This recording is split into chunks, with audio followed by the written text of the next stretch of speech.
నమస్తే welcome to Disha TV Jubilee Hills ఉప ఎన్నిక ఎట్టకేలకు పూర్తయిపోయింది తెలంగాణ రాష్ట్రంలో అన్ని ప్రధాన పార్టీలు చాలా సీరియస్గా ఈ ఎన్నికను తీసుకున్నాయి మూడు ప్రధాన పార్టీలకు ఈ ఎన్నికల్లో గెలుపు అనేది చాలా అవసరం కావడంతో అందరూ కూడా ఇక ఒకరిపై ఒకరు కూడా ఆరోపణల పర్వం కొనసాగింది ఫిర్యాదుల పర్వం కొనసాగింది సభలు సమావేశాలతో తెలంగాణ రాష్ట్రంలో ఒక పొలిటికల్ హీట్ అయితే పెంచే ప్రయత్నం అయితే జరిగాయి బీఆర్ఎస్ సిట్టింగ్ స్థానం కావడంతో బీఆర్ఎస్ ఎట్టి పరిస్థితుల్లోనూ ఈ స్థానాన్ని కోల్పోకూడదు సెంటిమెంటు అలాగే ప్రభుత్వ వ్యతిరేక విధానాలని ప్రజల్లోకి తీసుకెళ్లాలని విశ్వ ప్రయత్నం చేసింది అందులో భాగంగా దివంగత మాగంటి గోపీనాథ్ గారి మరణం తర్వాత ఆ యొక్క టికెట్ను బీ1 అయితే మాత్రం గోపీనాథ్ గారి భార్య సునీతకైతే ఇచ్చింది ఇక బీఆర్ఎస్ వర్కింగ్ ప్రెసిడెంట్ కేటీఆర్ అయితే మాత్రం అన్ని తానై ఈ ఎన్నికల్లో మొత్తం నిలబడ్డాడు ఓ రకంగా చెప్పాలంటే మాత్రం తానే అభ్యర్థిగా అన్నట్టుగా కూడా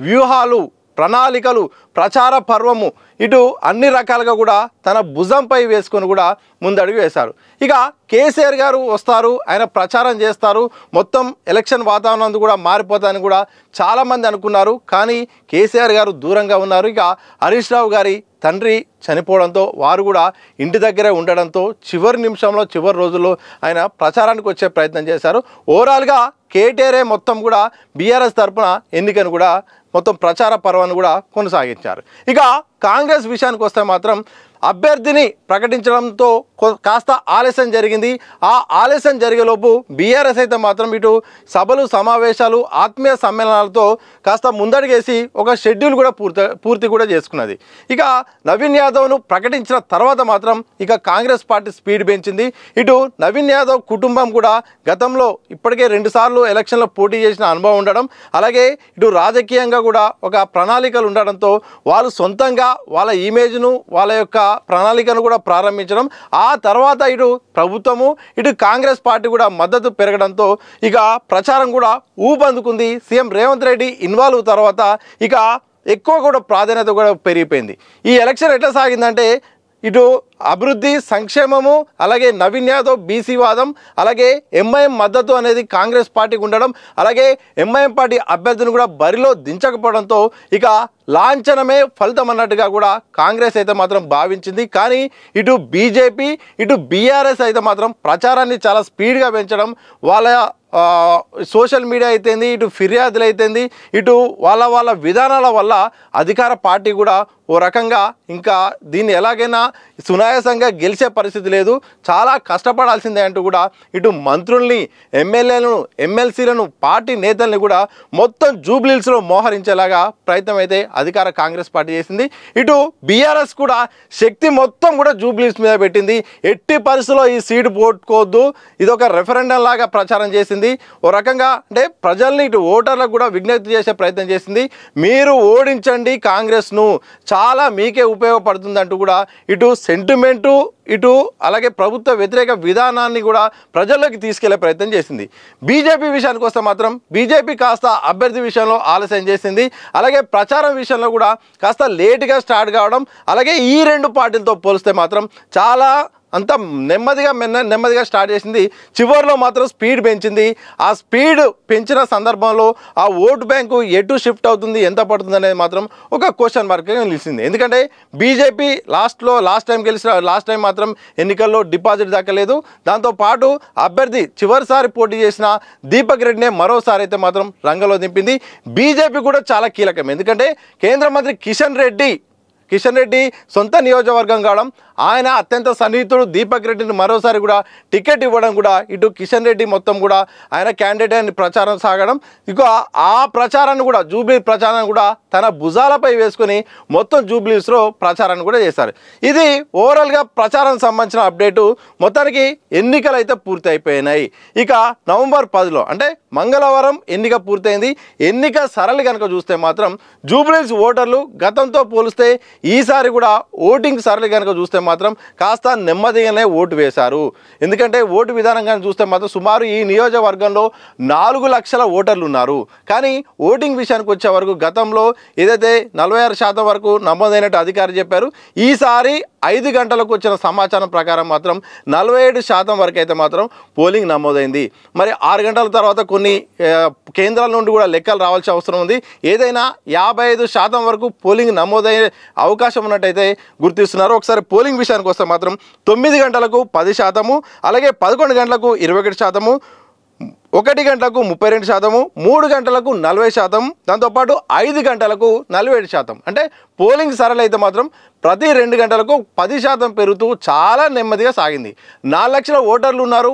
అలాగే ఈ కాన్స్టిట్యున్సీలో యువత ఎక్కువగా ఉంది. కానీ యువత పోలింగ్కు దూరంగా ఉండడం, చాలా తక్కువ మంది కూడా పోలింగ్ నమోదు కావడం కూడా కాస్త ఇబ్బందికరమైన పరిస్థితి నెలకొంది. ఎందుకంటే ఇటు యువత కానీ ఉద్యోగులు కానీ చాలా ఎక్కువ మంది కూడా వాళ్ళ కాలేజీలకు కానీ అలాగే ఇటు కంపెనీస్ కూడా వెళ్ళారు, సెలవులు పెట్టలేదని కూడా లోకల్గా చాలామంది కూడా చెప్తున్నారు. అంటే కొంతమంది ఉద్యోగులు అయితే మాత్రం కాంటాక్ట్ చేసే అవకాశం కూడా దొరకలేదు, యాక్సెస్ కూడా దొరకలేదని కూడా చెప్పే ప్రయత్నం అయితే చేస్తున్నారు. ఏదైనప్పుడు కూడా చాలా బాధాకరం. చదువుకున్న వాళ్ళు కూడా పోలింగ్కు దూరంగా ఉండడం, కనీసం వాళ్ళకి ఏమైనా పనులుంటే మార్నింగ్ 6-7 గంటలకు కూడా పోలింగ్ బూత్కి వెళ్ళి కూడా ఓటు వేసుకోవచ్చు. కానీ ఆ అవకాశాన్ని కూడా ఉపయోగించుకోకుండా చాలామంది అయితే మాత్రం నిరాశపరిచేలాగా మాత్రం పోలింగ్ సరళి అయితే మాత్రం యువత నుండి ఉద్యోగుల నుండి అయితే సాగింది.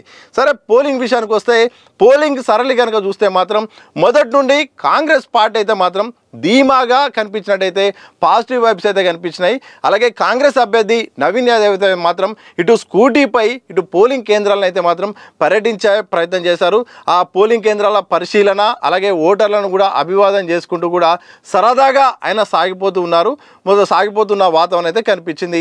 ఓ రకంగా మొదటి నుండి ఆ పోలింగ్ స్టార్ట్ అయిన విధానం కనుక చూస్తే మాత్రం ఇక కాంగ్రెస్ పార్టీకి కాస్త పాజిటివ్ వైబ్స్ అయితే మాత్రం కనిపించే వాతావరణం అయితే కనిపించింది. వాస్తవానికి గత వారం రోజు నుంచి కనుక చూస్తే మాత్రం కాంగ్రెస్ పార్టీ ఇక గెలిచే పరిస్థితి లేదు, బీఆర్ఎస్ గెలవబోతుంది. సర్వేలన్నీ కూడా మొత్తం కూడా ఇక బీఆర్ఎస్కు అనుకూలంగా రావడంతో ఇక కాంగ్రెస్ అనేది సెకండ్ ప్లేస్ వచ్చే అవకాశం ఉంది, బీఆర్ఎస్ గెలవబోతుంది అన్నప్పుడు కూడా పెద్ద ఎత్తున ప్రచారం అయితే సాగింది. ఇదే సందర్భంలో మార్నింగ్ ఒక 2 రోజుల క్రితం నుండి ఏం జరిగిందో తెలియదు. కానీ మొత్తానికైతే మాత్రం మార్నింగ్ పోలింగ్ సరళి కనుక చూస్తే మాత్రం ఒక రకంగా అక్కడ పోలింగ్ కేంద్రాలు చాలా వరకు కూడా బీఆర్ఎస్ సంబంధించిన నేతలు కూడా పూర్తిగా లేరు. కొన్ని కేంద్రాల్లో మాత్రం బీజేపీ వాళ్ళు పూర్తిగా పటిష్టంగా లేరు. ఎక్కువగా బీజేపీ వాళ్ళు ఉన్నారు, అలాగే ఇటు అధికార కాంగ్రెస్ పార్టీ ఉన్నారు. కానీ ఇక బీఆర్ఎస్ వాళ్ళు అయితే మాత్రం యాక్టివ్గా లేనట్టయితే కనిపించింది. అంటే లోకల్ వాళ్ళకు ప్రాధాన్యత ఇవ్వకపోవడమో లేకపోతే సరిగా పట్టించుకోకపోవడమో ఇతర కారణాలు ఏమో కానీ నాన్ లోకల్ వాళ్ళు ప్రచారం చేశారు. నాన్ లోకల్ వాళ్ళు ఉండొద్దు కాబట్టి వాళ్ళు వెళ్ళిపోయారు. మరి బీఆర్ఎస్ వాళ్ళు అయితే మాత్రం ఎక్కడో అక్కడ కాన్స్టిట్యున్సీగా కొన్ని పోలింగ్ బూతుల దగ్గర మాత్రం ఇన్యాక్టివ్గా కనిపించిన పరిస్థితి కనిపించింది. ఇక బీఆర్ఎస్ పార్టీ ఇక బీజేపీ విషయానికి వస్తే మాత్రం వాళ్ళకు బీజేపీ వాళ్ళ క్యాడర్ అయితే మాత్రం అందుబాటులో ఉంది. అక్కడ చివరి నిమిషంలో చివరి 10 రోజుల ప్రచారంలో భాగంగా ఇటు పోలింగ్ బూతుల దగ్గర కూడా ఏజెంట్ల రూపంలో కూడా ఉన్నప్పటికీ కూడా అభ్యర్థి కూడా ఇటు పోలింగ్ బూతుల దగ్గర కూడా పర్యటించే ప్రయత్నం చేశారు. దీపక్ రెడ్డి అయితే మాత్రం ఆయన ఒక్కటే ఆవేదన వ్యక్తం చేశారు. చాలామంది డబ్బులకు ఆశపడ్డారు. అయితే రెండోసారి పేమెంట్ ఇస్తాము, డబ్బులు ఇచ్చిన తర్వాతనే మీరు ఓటు వేయండి అని చెప్పడంతో రెండోసారి డబ్బులు వచ్చిన తర్వాతనే ఓటు వేయడానికి ఓటర్లు అయితే మాత్రం ఇంట్లోనే ఉండిపోయారు. అది చాలా బాధ పెడుతుంది. ఓటర్లు డబ్బులు తీసుకోవడంలో తప్పులేదు, కానీ ఓటు మాత్రం వినియోగించుకోండి, భయపడొద్దు అంటూ కూడా ఇటు బీజేపీ అభ్యర్థి చెప్పే ప్రయత్నం చేశారు. ఇది బీజేపీ విషయం. ఇక బీఆర్ఎస్ విషయానికి వస్తే మాత్రం బీఆర్ఎస్ ఇక మధ్యాహ్నం నుండి ఇక ఫిర్యాదుల పర్వం అయితే మొదలుపెట్టింది. దాంతోపాటు బీఆర్ఎస్ అభ్యర్థి మాగంటి సునీత గారు కూడా ఇటు నేరుగా ఆమె ప్రెస్ మీట్ పెట్టడం, అలాగే పోలింగ్ కేంద్రాల పరిశీలనలో భాగంగా ఆమె ఆవేదన వ్యక్తం చేయడం, అలాగే ఫేక్ ఓటింగ్ నమోదవుతుంది, అలాగే నాన్ లోకల్ వాళ్ళు కూడా ఇక్కడ ఉంటున్నారు, నాన్ లోకల్ వాళ్ళకి ఏం పని, దాంతోపాటు చాలా వరకు అయితే మాత్రం అధికారుల సపోర్ట్ అయితే మాత్రం కాంగ్రెస్ పార్టీకి కనిపించినట్టుగా ఉంటుంది, ఓటింగ్ విషయంలో చాలా తేడా జరుగుతుంది అంటూ కూడా ఆమె ఆవేదన వ్యక్తం చేసింది. దాంతోపాటు చాలామంది ఓటర్లను కాంగ్రెస్ పార్టీ భయపట్టిస్తుంది, ఎవరు భయపడొద్దు మేమున్నాము, అలాగే రౌడీజం గూండాయిజం అనేది ఆల్రెడీ కాంగ్రెస్ పార్టీ స్టార్ట్ చేసింది, మా పరిస్థితి ఎట్లుంటే రేపు ప్రజల పరిస్థితి ఏంటంటూ కూడా ఆమె చెప్పే ప్రయత్నం చేసింది. ఇక సాయంత్రం పూట కూడా మొత్తానికి నిరసన కార్యక్రమం చేశారు. ఆమె అరెస్టు, పార్టీ నేతల అరెస్టు కూడా జరిగింది. ఇలా పోలింగ్ సరళి అయితే పూర్తి అయిపోయింది. ఇక పోలింగ్ సరళి తర్వాత బీఆర్ఎస్ అయితే మాత్రం కాంగ్రెస్ పార్టీ అధికార దుర్వినియోగం చేసింది, ఫేక్ ఓటింగ్ కూడా నమోదు చేసింది, మొత్తం కూడా ఎన్నికలను వ్యవస్థలను కూడా మొత్తం చేతిలో పెట్టుకొని కూడా ఒక విజయం కోసం అయితే మాత్రం ఇలా ప్రయత్నం అయితే చేసిందంటూ కూడా ఇటు బీఆర్ఎస్ అంటుంది. ఇక ఈ మూడు విషయాలు పక్క పెడితే ఇక ఎగ్జిట్ పోల్స్ అయితే మాత్రం ఒక్కొక్కటిగా రిలీజ్ అవుతున్నాయి. ఎగ్జిట్ పోల్స్ గత వారం క్రితం అయితే మాత్రం గత 4-5 రోజుల క్రితం అయితే మాత్రం ఎగ్జిట్ పోల్స్ వచ్చాయి. కేకే సర్వే వచ్చింది, దాంతోపాటు ఓటా సర్వే వచ్చింది, మరో 2 సర్వేలు వచ్చినాయి, సైదుల్ సర్వే అని కూడా. ఆ 5 సర్వేల్లో దాదాపు 4 సర్వేల వరకు అయితే మాత్రం బీఆర్ఎస్ఏ విజయం అంటూ కూడా దాంట్లో రిజల్ట్ వచ్చింది. కానీ ఇప్పుడు సర్వేలు వస్తున్న దాన్ని బట్టి చూస్తే మాత్రం 6 నెలల తర్వాత ఒక్కొక్క సర్వే వస్తుంది. మనకు వచ్చిన అప్డేట్ ప్రకారం అయితే మాత్రం ప్రస్తుతానికైతే మాత్రం 3 సర్వేలు అయితే మాత్రం మన దగ్గర ఉన్నాయి. ఈ 3 సర్వేల్లో ఇంకేమైనా సర్వేలు ఆడైతే అది చెప్పే ప్రయత్నం చేస్తాను. హెచ్ఎంఆర్ అనే సర్వే కూడా వచ్చింది. ఆ ఎగ్జిట్ పోల్లో మాత్రం కాంగ్రెస్ 48%తో ఉన్నది, దాంతోపాటు బీఆర్ఎస్ 43%తో ఉంది, బీజేపీ 5%తో ఉన్నది. అంటే హెచ్ఎంఆర్ సర్వే ప్రకారం అయితే మాత్రం కాంగ్రెస్ గెలవబోతుందనేది కూడా ఈ రిజల్ట్ అయితే వచ్చింది. ఇక చాణక్య స్ట్రాటజీస్ ప్రకారం ఎగ్జిట్ పోల్ బట్టి చూస్తే మాత్రం 46%తో కాంగ్రెస్, అలాగే 43%తో బీఆర్ఎస్, 6%తో బీజేపీ అంటూ కూడా ఇటు చాణక్య స్ట్రాటజీస్ కూడా వాళ్ళ యొక్క ఎగ్జిట్ పోల్ కూడా ఇచ్చే ప్రయత్నం చేశారు. ఇక స్మార్ట్ పోల్ అనే సర్వే కూడా వచ్చింది. ఈ స్మార్ట్ పోల్ ఎగ్జిట్ పోల్లో మాత్రం కాంగ్రెస్ 48%, అలాగే బీఆర్ఎస్ 42% వస్తే బీజేపీకి 7% అయితే మాత్రం ఈ యొక్క స్మార్ట్ పోల్స్ కూడా ఇచ్చారు. ఇలా మొత్తానికైతే మాత్రం ప్రస్తుతానికున్న ఎగ్జిట్ పోల్స్ ప్రకారం అయితే మాత్రం 3 ఎగ్జిట్ పోల్స్ అయితే మాత్రం కాంగ్రెస్కు అనుకూలంగా ఉన్నది. ఇక అంటే మొత్తానికైతే మాత్రం గతంలో వచ్చిన ఎగ్జిట్ పోల్స్ బీఆర్ఎస్ అనుకూలంగా వస్తే ఇప్పుడు మాత్రం ఇక కాంగ్రెస్కు అనుకూలంగా వచ్చిన పరిస్థితి కనిపిస్తుంది. పీసీఎస్ అనే ఒక సర్వే కూడా వచ్చింది. ఈ సర్వే ప్రకారం అయితే మాత్రం కాంగ్రెస్ 47%, అంటే +-2, బీఆర్ఎస్ అయితే మాత్రం 39% అయితే +-2 వచ్చింది, బీజేపీ 12% కూడా వచ్చింది. ఇలా 4వ సర్వే కూడా వచ్చింది. మొత్తానికి ఓవరాల్గా అన్అఫీషియల్గా వచ్చింది దాని ప్రకారం అయితే మాత్రం పోలింగ్ సర్లే కనుక చూస్తే మాత్రం 50% నమోదైనట్టయితే మాత్రం ప్రస్తుతం అయితే తెలుస్తోంది. చూడాలి మరి ఇది పెరుగుతుందా లేకపోతే అటు ఇటు అవుతుందో చూడాల్సిన అవసరం అవుతుంది. ఏదేమైనప్పుడు కూడా రిజల్ట్కి విషయానికి వస్తే మాత్రం మరొక సర్వే వచ్చింది.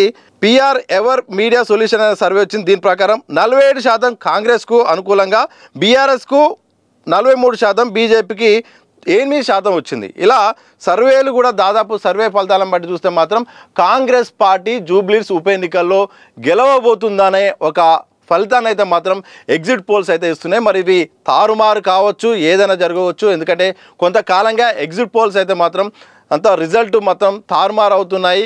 ఎగ్జిట్ పోల్స్లో ఒక రిజల్ట్, అలాగే కౌంటింగ్ రోజు ఒక రిజల్ట్ అయితే వస్తున్నాయి.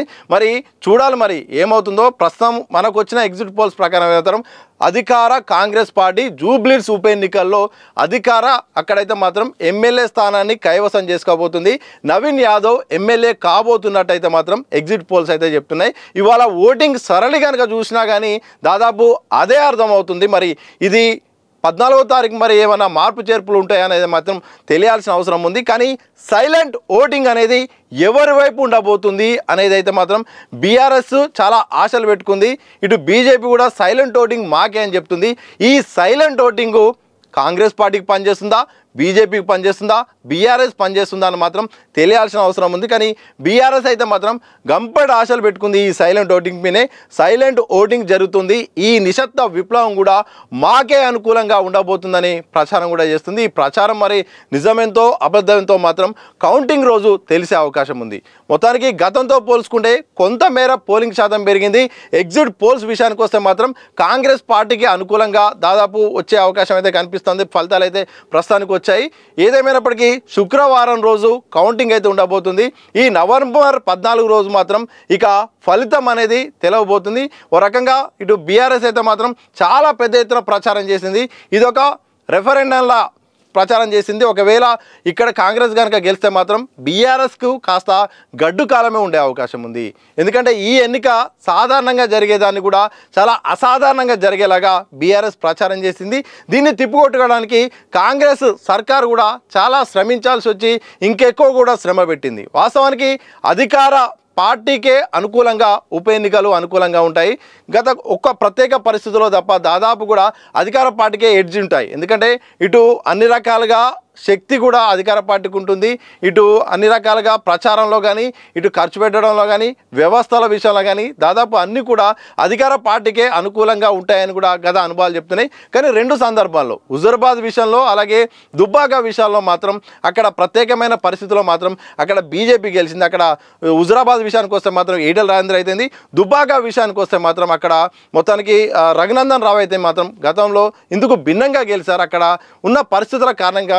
కానీ గతంలో బీఆర్ఎస్ విషయానికి వస్తే మాత్రం వాళ్ళ సర్కారు ఉన్నప్పుడు నారాయణ ఖేడ్ అయితేంది, అలాగే ఏదైతే ఈ 2-3 నాగార్జున సాగర్ ఉప ఎన్నిక అయితేంది, అలాగే మునుగోడు ఉప ఎన్నిక అయితే మాత్రం వరుసగా గెలిచే ప్రయత్నం అయితే అప్పట్లో జరిగింది.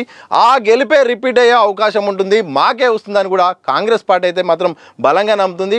కాదు మా సిట్టింగ్ స్థానం మాకే దక్కుతుందని కూడా ఇటు బీఆర్ఎస్ అనుకుంటుంది. ఈ రెండు పార్టీలు కొట్టుకుంటుంటే ఈ ఓట్లు చీలి మాకు పనిచేస్తుందని కూడా ఇటు బీజేపీ అంటుంది. ఈ మొత్తానికి ఈ 3 పార్టీల పోటీ నేపథ్యంలో ఎవరు గెలవబోతున్నారు అనేది మాత్రం నవంబర్ 14వ తారీఖున తెలిసే అవకాశం ఉంది. చూడాలి మరి ఎవరి వైపు ఓటర్లు ఉంటారు, పెరిగిన ఓటింగ్ సరళి ఎవరికి పనిచేస్తుంది, మరి ఎవరి వ్యూహాలు వాళ్ళ దగ్గర ఉన్నాయి, ఎవరి ప్రణాళికలు వాళ్ళ దగ్గర ఉన్నాయి, మొత్తానికి ఎవరి లెక్కలు వాళ్ళ దగ్గర ఉన్నాయి. ఈ లెక్కలకు ఫలితాలు రావాలంటే మాత్రం శుక్రవారం రోజు సాయంత్రం వరకు మాత్రం ఎదురు చూడాల్సిందే. చూద్దాం మరి ఓటర్ మహాశయులు ఏ పార్టీని ఏ అభ్యర్థిని మాత్రం గెలిపిస్తారో మరికొద్ది గంటల్లో తెలిసే అవకాశం అయితే కనిపిస్తూ ఉంది.